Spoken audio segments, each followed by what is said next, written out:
Hey y'all, I'm Faizah. I am a compulsive overeater and I'm abstinent today because I weigh and measure 3 meals off the gray sheet. I write them down, commit them to my sponsor. I don't eat in between meals no matter what.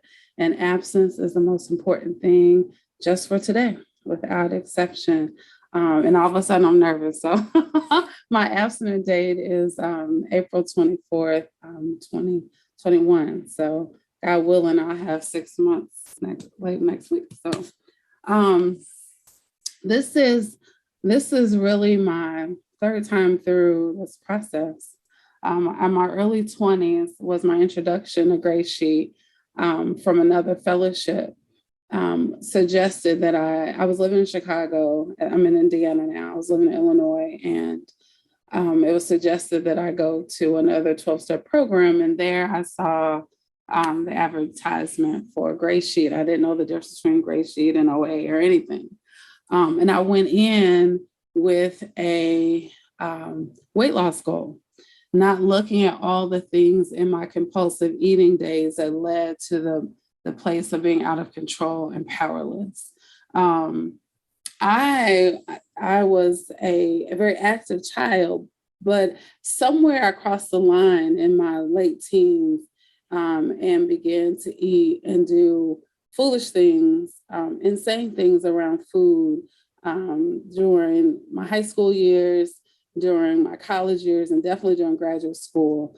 And when I first came in, I was shocked to find people to admit that they did things that I did with food, like whether get it out, eat it frozen out the freezer without letting it thaw, going back into the garbage after cleaning my kitchen, y'all, clean out my refrigerator. Today is my day. Now, mind you, I've already taken the day to binge on all the things I think I'm never going to have again. Then I will go and clean and then go back into and pull it back out. I was a compulsive eater that would get up in the middle of the night. Something was not in my house. And I lived in an urban area, so I could go to the grocery store 24 hours a day. And that's what I did. So like I said, the first time through, I really was focused on weight loss. Oh, this is it. This is it. Not hearing the message that this is a threefold disease. So of course I lost a few pounds and I thought I had arrived somewhere. So I left. I remember sharing that for some reason, I was really upset with my first sponsor. And I don't remember, like, if you would have asked me, I wouldn't remember why I got upset. But I was like, I'm over Gray Sheet. I don't want to talk to her. And I got rid of all of the things that I had. And I spent several years experimenting, trying to do it on my own. And guess what, y'all? I did not find a gentler, softer way. So I came back into Gray Sheet a second time after my youngest daughter was born. And in those years between my first experience with Gray Sheet and my second one, of course, I had accumulated more weight. And I had more, I want to say I had more things I was eating over, more stress, more like food became my God. More things that I didn't know how to work through. So I ate over them. But so I ate when I was happy, ate when I was sad, ate when I was mad. Like it didn't matter. Every occasion was an occasion to overeat. And I felt justified in my eating, which is, of course, as we know now, is very insane. And it doesn't solve any problems. So the second time through, I lost a significant amount of weight. And I remember thinking, because I reached this number on the scale, I really, y'all, this is the truth. I really thought the heavens were going to open up and the angel was going to be like, you've arrived. But again, I missed the message. I missed the message that losing the physical manifestation is just that. Like there's spiritual work to do. So I missed it that time too. So when I got to that magical number, the heavens didn't open up, and it was the next day after I reached that goal. Like I still my mother had a antique bed, and because I was like over 200 pounds at that time, I was afraid to sleep on it. Like, it was all creaky bed and I was afraid I was going to break it. So I remember reaching this goal number and then going to get in this bed, and it didn't break, but nothing else happened. Like, I can't tell you how much focus I put on the weight. And again, doing gray sheets, staying abstinent, not for sanity or spiritual awakening. It was for this to resolve the physical piece. So once again, unfortunately, I was gone. And I wanted to do it my way. So I said, well, gray sheet worked to do this. Now I'm going to change my food to this. Again, the focus all out of order, like all out of order. So I'm going to change my food to this. And there were people around me who I say were very fat phobic. And so I didn't have the tools. I didn't use the tools of Gray Sheet to deal with my emotions related to grieving the loss of relationships.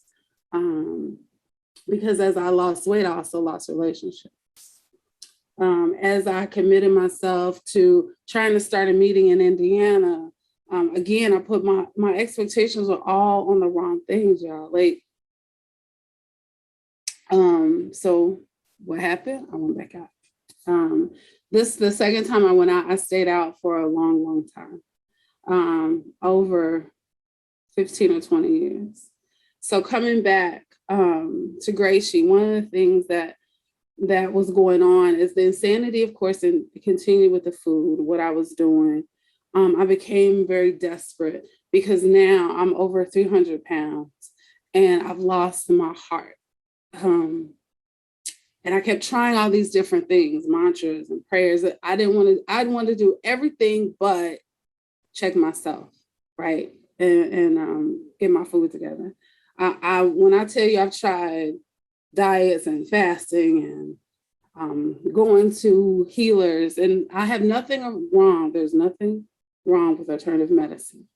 However, I thought my solution would be there, not in Gray Sheet or submitting to the guidelines and suggestions of you all. So I did that. And by the time I came back in April, I was like lost. I was very lost. And I had my therapist was asking me, like, what has worked for you? Where have you been the most sane, the most content?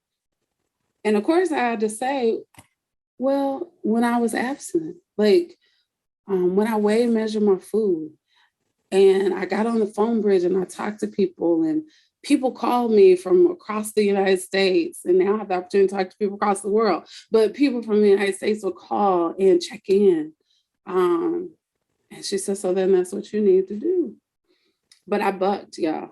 Like, it took me a long time. Like, I heard her say, well, do what you did. Because if you keep doing what you're doing, you'll get the same results. And that's insanity, right? Like, you know, so I struggled with my family, because I feel like if I go back to Gray Sheet, I had failed my family, I failed myself. But again, looking at it, and all my lenses were clouded and wrong. And so I started out focused on, I don't want to go back because I weigh too much. I failed this program. People are going to judge me. Y'all are going to say all these things about me that at the end of the day, when I talk to a Gray Sheeter and they're vulnerable and they speak the truth, then that's the model that I have to follow. I have to be vulnerable and speak the truth. So I got a temporary sponsor, and then I have a permanent sponsor. And I shared this before. I think the first month here, weighing and measuring, I either was crying because I was happy or crying because y'all were still here. Like, and no one was coming for me. Like, then I joined the celebration of day counters or people who say I keep trying to get a day one, because see, the other piece of this is I tried to do Gray Sheet without GreySheeters, because I remembered the food plan. I thought I could get there, right?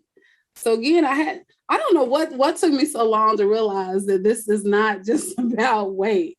This is a spiritual. I have a spiritual disease. I have to surrender because I have control issues. 5 minutes, honey. 5 minutes left. Thank you. So I'm coming back. I have been so very grateful. Like I said, I was crying. I get on the Zoom, I'll be like, hey, because I was so excited to see you all. There was such a relief in knowing that y'all know my story. I didn't have to tell you. Like you could see it in my face. I remember realizing when I was coming out of the sugar fog, I could see clear these beautiful people who do what I do. So I think that has been the biggest encouragement. This time through, I have a sponsor that we read the big book together. Like I can make my food every day, but then we have a time set aside to read. I've never done that before. And I take her suggestions without fussing. I think that's the biggest relief, because I always had pushback.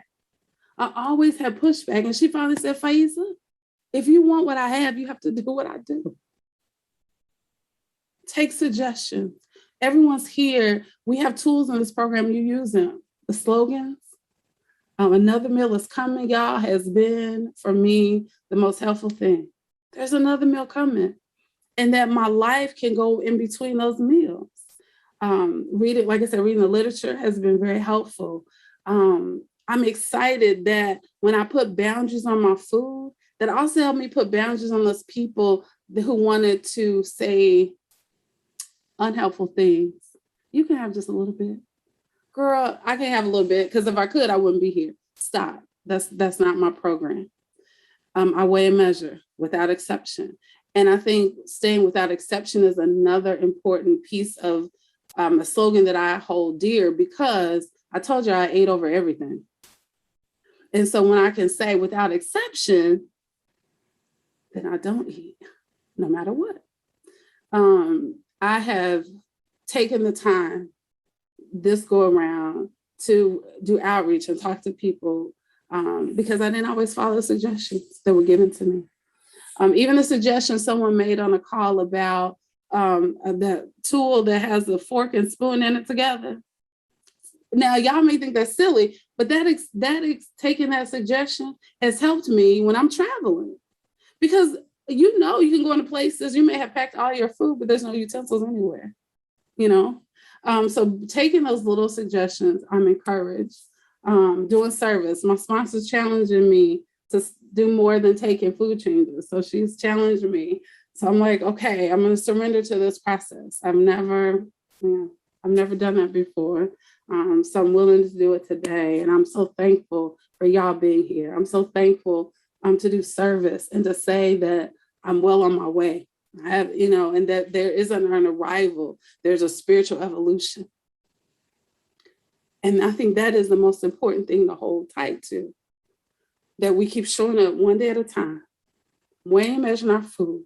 Life happens in between, and life can be very beautiful if we take on the tools and gather from the spirit, strength, and hope of others. And I know I'm also, I guess, one last thing. And the other thing that really has helped me, I work overnight. And so using the gray sheet on YouTube when I can't talk and I don't want to be in and out of a meeting has been really helpful. And to hear people's, no matter what moments, who are on YouTube, thank y'all for recording and sharing there. I appreciate it. I'm so grateful y'all are here. Thanks for letting me share and doing service one day at a time, no matter what.